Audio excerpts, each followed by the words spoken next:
শর্মিলা ঠাকুরের এই লুকটা জাস্ট ওয়াও। জানি আমি শর্মিলা ঠাকুরের মতো একটুও দেখতে নয়, তবে এই লুকটা আজ ট্রাই করব। প্রথমে ঝটফট আমি আগের সিনটা করে নিই। এবার আমি ড্রেস নিয়ে নিয়েছি। এই সাদা টপটা এবং এই সাদা ওড়নাটা দিয়েই আজকের লুকটা আমি ট্রাই করব। হাতে পরার জন্য আমি সিলভার চুড়ি নিয়ে নিলাম। প্রায় সেম টু সেম আমি কানের পেয়ে গেছি। এই কানেরটা আমার বহু পুরনো দিনের, তাই এই কানেরটাই আমি নিয়ে নিলাম।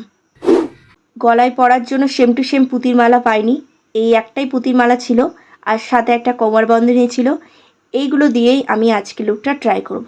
এবার মেকআপ করার পালা। মুখে ফাউন্ডেশন নিয়ে নিয়েছি, তারপর ফার্স্ট করে পাউডারও নিয়ে নিলাম। আঁকা বাঁকা ভুরুটাকে সেভ করে নিলাম। এবার চোখে কাজল পরার পালা।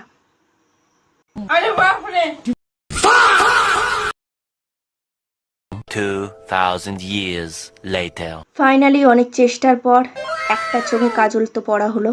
এবার চলো আরেকটা চোখে দেখি। চোখে কাজল পরাটা হচ্ছে একটা যুদ্ধ, আর এই যুদ্ধে আমি শেষমেশ অনেক চেষ্টার পর জয়ী হলাম। লিপস্টিকও লাগিয়ে নিলাম। এবার চুলটা ঠিক করার পালা। অনেক চেষ্টা করার পরও চুলটা কিছুতেই ঠিক হচ্ছিল না, কারণ আমার চুলটা স্ট্রেট, যতবার আমি পপ করছিলাম ততবারই নেমে যাচ্ছিল। ফাইনালি চুলটা এবার ঠিকঠাক হলো। এবার ড্রেসটা পরে কেমন লাগছে দেখা যাক। এত গরমের মধ্যেও লুকটা ট্রাই করার চেষ্টা করেছি।